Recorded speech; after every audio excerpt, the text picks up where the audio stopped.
The sun had barely kissed the edge of the dawn when Vaska, a tractor operator at one of the collective farms, now a shadow of its heralded past, was already up and rummaging through the fridge with a keen craving for a sumptuous breakfast. Divide and conquer. This is my front line. He cursed under his breath as he realized that once again, a mouse had met its demise in the fridge he shared with his wife, Angelica. Since trading their apartment in a barracks-like building downtown for a life in this sleepy rural hamlet, their State Farm-provided residence boasted a fridge that was, ironically, grand enough to be termed a fridge factory, a title it owed to Angelica's position as the sole cook at the local school.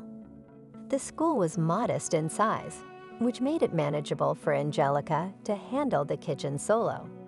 She staunchly refused to discuss hiring a helper, despite there being clear grounds for it.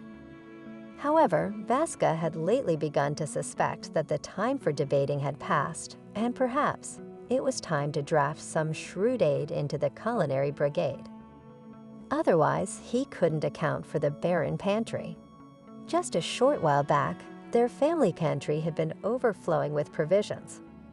The cook, with no shame, had been hauling away kilos of butter, meat, cheese, grains, and a variety of other items, all securely packed in hefty canvas bags. Then all of a sudden, it was as if the stock had vanished into thin air.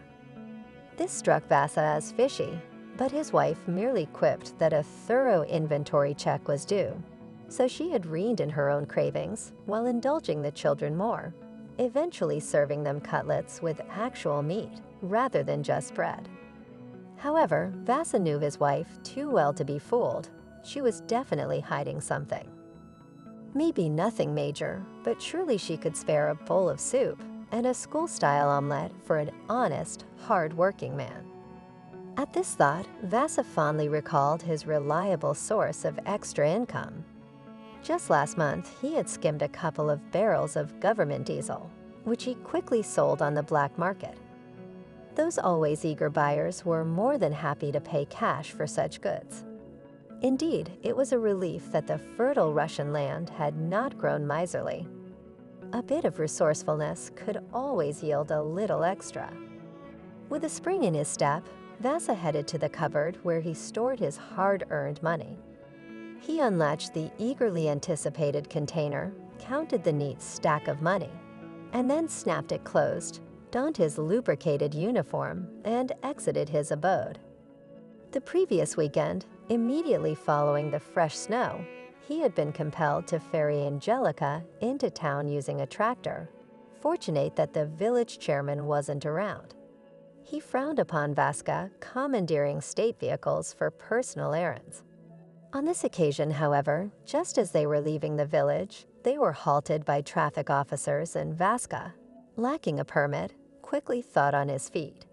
He improvised a story about heading to the police station to help clear snow, which delighted the officers, especially since their mustachioed major, in charge of logistics, had already enlisted them in shoveling duties.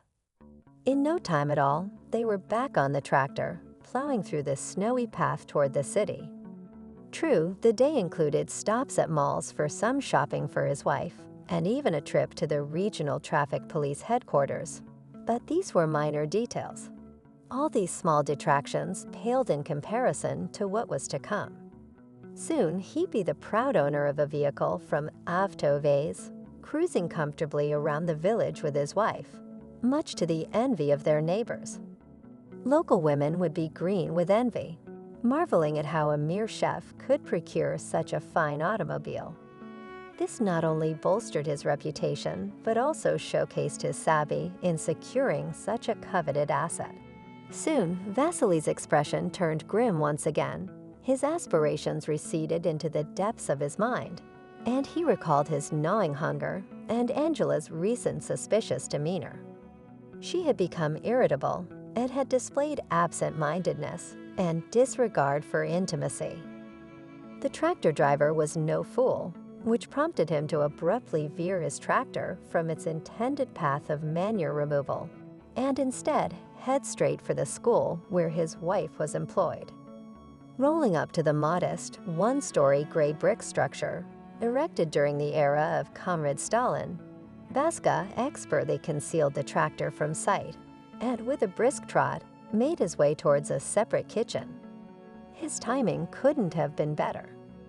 Spotting the ancient Gazan delivery truck winding its way around the corner, the tractor driver swiftly ducked behind the garbage cans situated near the loading dock. Meanwhile, the decrepit trotter, steered by a rotund and balding man adorned in a crisp white coat, was sluggishly ascending the incline. Eventually reaching the ramp, the burly individual hopped down with a smug, almost lascivious grin on his face, revealing the true nature of his visit. With one forceful, hairy fist, he pounded on the flimsy door of the utility room, making his presence known. As soon as Angela emerged, she was clad in a loose robe, beneath which only a delicate blouse seemed to conceal her feminine allure.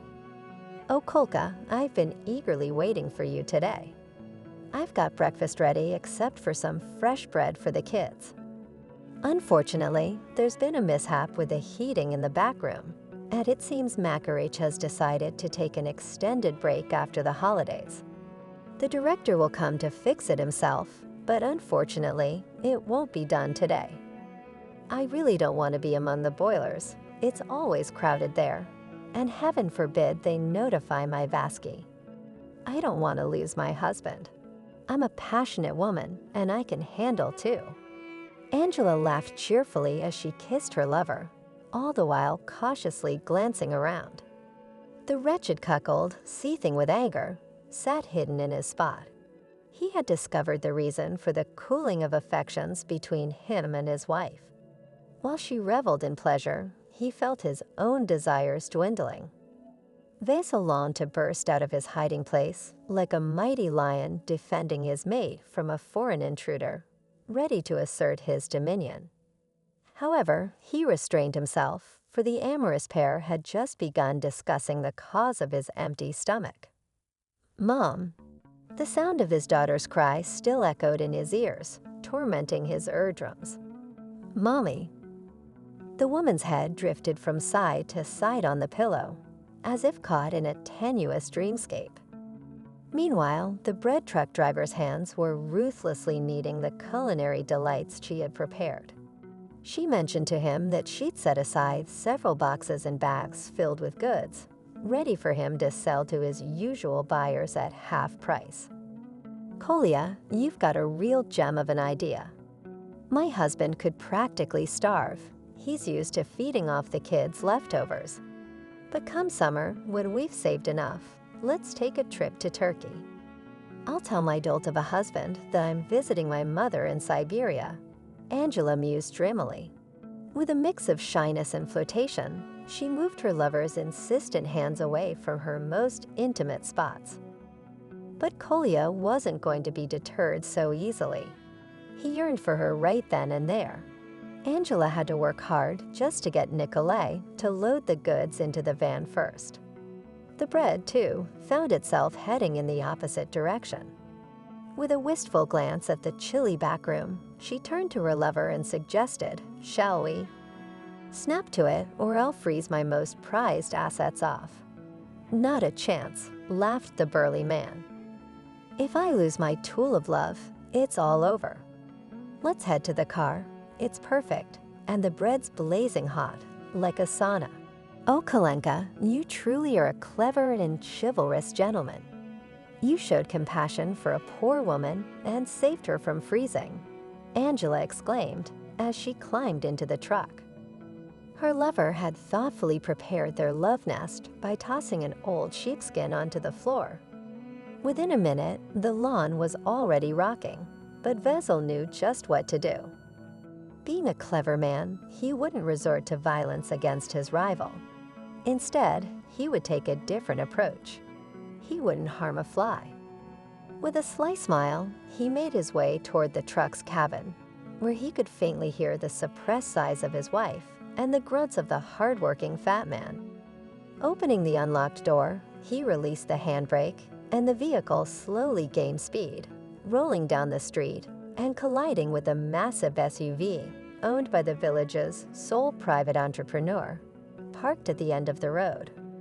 The impact was quite a spectacle, leaving onlookers stunned.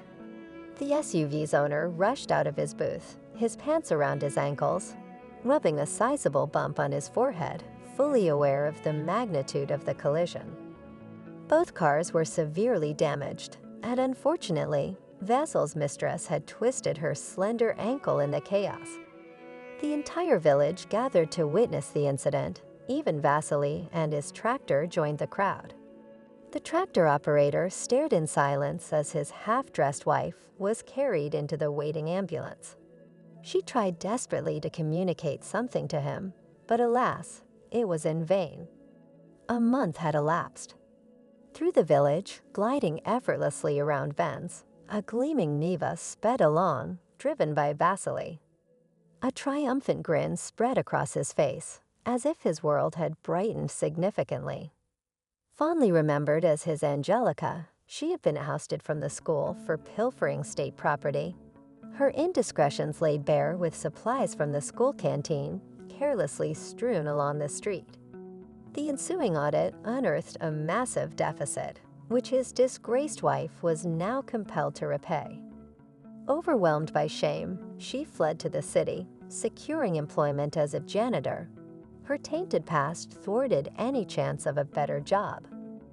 Vasya, having filed for divorce, now sat behind the wheel of his brand-new car, fresh from the dealership. He sped toward the school to collect his newfound affection, a young teacher. After all, no point in wasting time. Life waits for no one.